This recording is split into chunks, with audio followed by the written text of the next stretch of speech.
Hello, I'm Jennifer and I'm 27 years old. When I was young, my parents died in a car accident, and I had no other family to take care of me. So I went to live in an orphanage. After 3 years, I was adopted by a wealthy couple. My adoptive parents were billionaires, so I had a very comfortable life. They didn't want a lot of attention about my adoption, so they kept it private. They preferred to help quietly. When I grew up and moved into my own place, my adoptive parents decided to expand their business and traveled around Europe for new opportunities. During this time, I met Jack, who is now my ex-husband. We met in college and liked each other right away. Jack was cheerful and caring, and the more we talked, the more I liked him.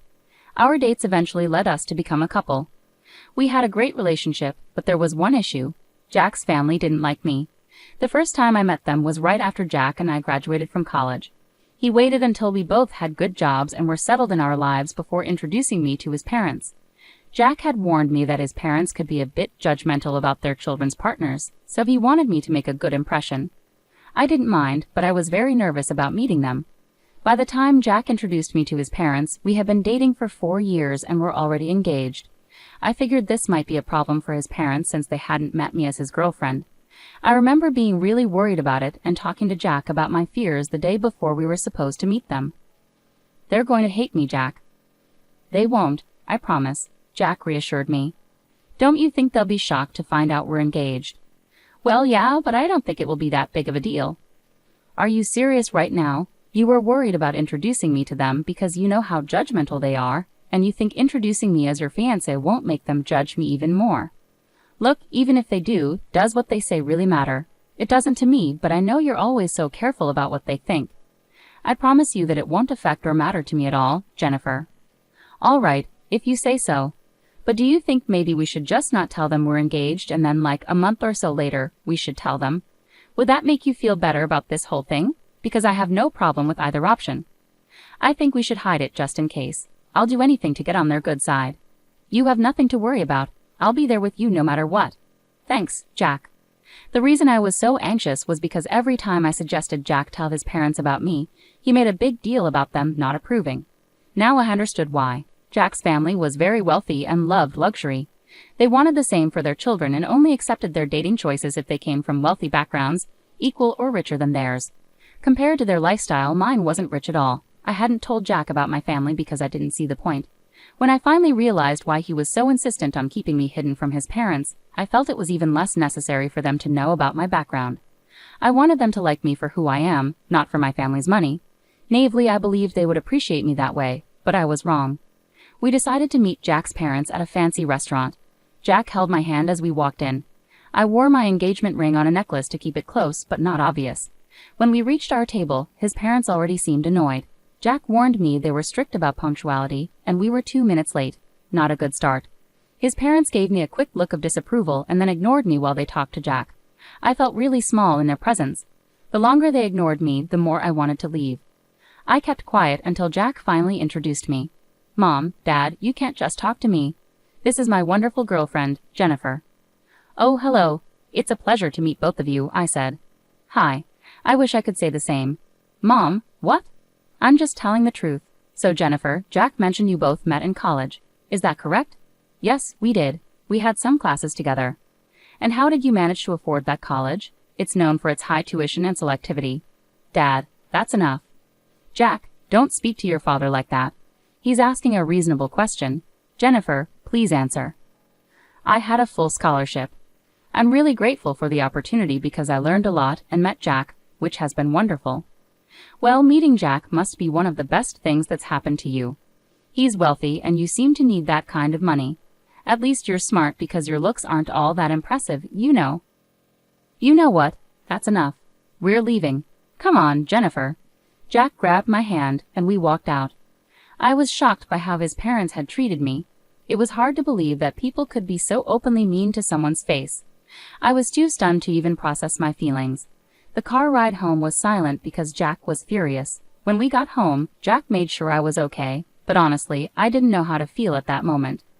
I had dressed nicely and behaved politely. I didn't order anything extravagant, yet Rose and Tom had already formed their opinion of me without even talking to me. After that incident, Jack didn't speak to his parents for a while. They texted him, accusing us of disrespect for leaving lunch early. Jack didn't reply until a month later when he texted them to announce our engagement. After threatening his parents with no contact if they opposed me, they'd offered to pay for our wedding under the condition they made all the decisions. Jack and I didn't want that, so we chose to elope instead. My parents, who were in Europe, were supportive and even sent us a generous gift. Jack was surprised by the expensive painting they sent, but I didn't think much of it given their wealth. After getting married, we attended a party hosted by Rose and Tom to celebrate their anniversary. Despite their previous disapproval, I was actually glad they invited me. However, when we arrived, I was completely ignored by everyone there. It was more humiliating than being ignored by just two people. I stuck close to Jack, but no one made an effort to talk to me. If I tried to join a conversation, people either ignored me or walked away, or they continued chatting with Jack without acknowledging me. By the end of the night, I was in tears. I felt humiliated and deeply hurt by everyone's behavior. The crowd asked Rose and Tom to give a speech, and as they spoke, I felt increasingly exhausted and just wanted to leave. However, their speech began with gratitude for everyone in the room except me. It felt like a series of jabs directed at me, which the guests found amusing. Unable to bear it any longer, I got up and left. I took an Uber home, crying the whole way until Jack returned. When he arrived, he seemed upset and frustrated. "Why did you walk out like that? Do you realize how embarrassing that was for me?" "What? What are you talking about?" "Don't pretend you don't understand, Jennifer. I had to endure my parents yelling at me and the guests pitying me for being with you." "Are you serious? What about how humiliating it was for me?" "Come on, Jennifer. You could have toughed it out for one night. It was my parents' anniversary after all." "I was ignored by everyone, and your parents chose to mock me in their speech. How could I possibly be okay with that? I'm not saying what they did was right, but you could have just endured it. I would have talked to them about it afterward. What good would that have done for me? I don't like being in situations where I'm humiliated. Everyone was laughing at me. You've never experienced that, so it's easy for you to brush this off. My parents and I expect an apology from you." "I'm not apologizing unless they apologize to me first." "You want an apology? I don't see why I should apologize to you. You've always defended me before. Why is this any different?" "This is different because you embarrassed my family in front of everyone. And your parents humiliated me, your wife, in front of all their guests. Maybe my parents were right about you. You're impossible." With that, Jack went to sleep in the guest bedroom. I couldn't understand why he suddenly changed his attitude. Was it really that hard for him after I walked out? He always defended me, especially when his parents criticized me. For me to leave should have shown how hurt I was, but Jack didn't seem to care about that. Jack continued to give me the silent treatment for the next week. Meanwhile, I received numerous texts from his parents accusing me of being ungrateful and embarrassing. I tried to talk to Jack, but he refused. Eventually, I reluctantly apologized to both him and his parents, even though it felt degrading. I did it because I loved Jack and didn't want this issue to ruin our relationship. However, things only got worse from there.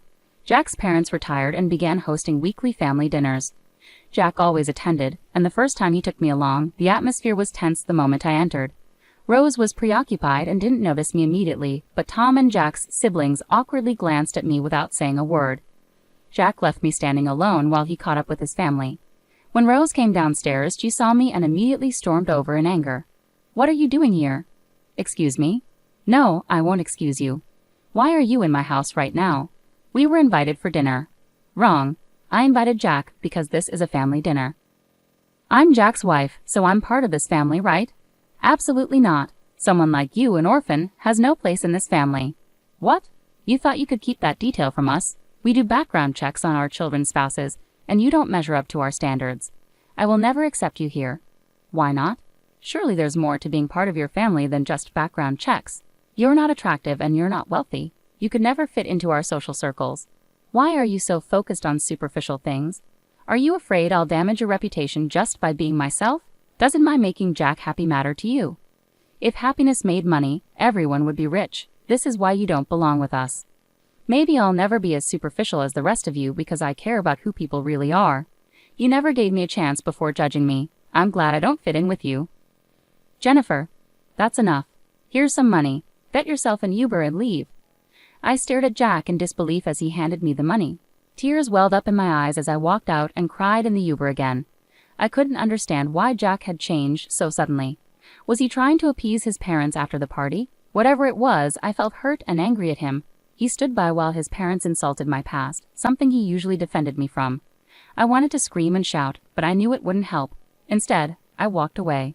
I reflected on whether I had said anything wrong, but I couldn't see how. I was just standing up for myself, calmly at that.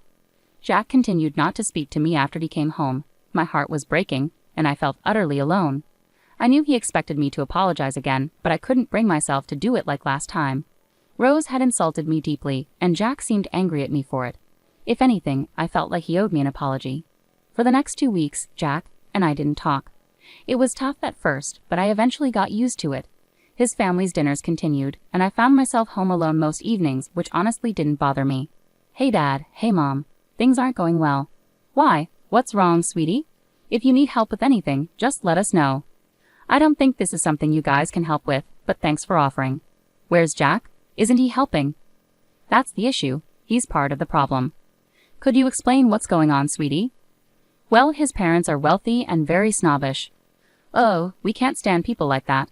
Tell me about it. Anyway, they saw me as some poor girl who could never measure up to their standards or fit into their elite circles, so they made a point to humiliate me every chance they got. Damn, that's awful. Oh, and last time I was there, Jack's mom decided to insult me by calling me an orphan. That woman, I want to give her a piece of my mind. How dare she say that about my precious child? Don't they know about us? And what has Jack been doing through all this? I didn't tell them about you guys because I knew it would change their opinion of me, and I wanted them to like me for who I am, not for my background. And as for Jack, he's taking their side. He thinks I was out of line for standing up for myself. Honey, are you sure this is the man you want to be with? I love him a lot, but this isn't how I imagined things. We haven't spoken in 2 weeks, and surprisingly, I'm okay with that. All right, sweetie, I'll connect you with one of my friends there. Don't worry about us not being able to help.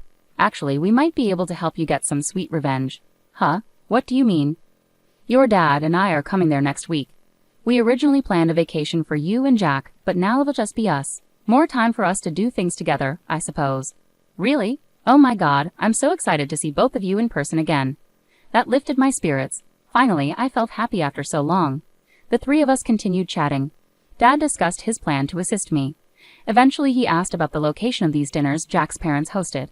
As far as I knew, they alternated between their home and restaurants. Conveniently, the upcoming week's dinner was scheduled at a restaurant. I needed to find out where exactly it would be held so I could tell my parents. Luckily, Jack's email was logged into my phone, and knowing Rose and Tom, they loved to email everyone everything. It wasn't difficult to find the location, and I passed it on to my parents. My parents landed in the States and checked into their hotel, where I met them.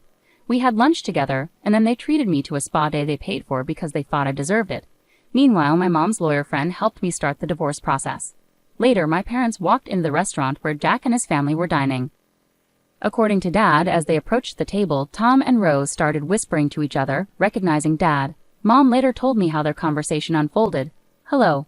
Oh my gosh, Mr. Burns, what brings you here? Oh, I just happened to see some familiar faces and thought I'd drop in to join you for dinner. Familiar faces? Who are you referring to, Mr. Burns? Well, I see Jack here. Me? Well, hello. It's a pleasure to meet you. Your daughter talks about you a lot.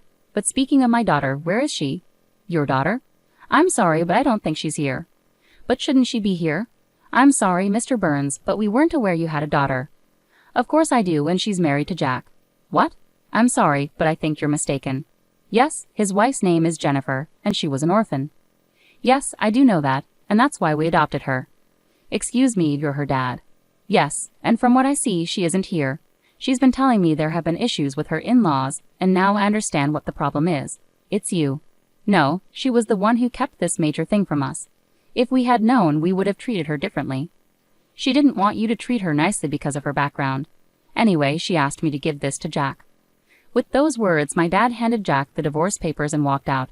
Afterward, it only took a few phone calls for many investors to withdraw their support from Tom's business. Their empire quickly crumbled, and nothing was more satisfying than seeing them fall to the levels they once ridiculed. I received numerous texts from Jack's family, hurling insults at me, while some begged me to intervene and undo what my dad had done.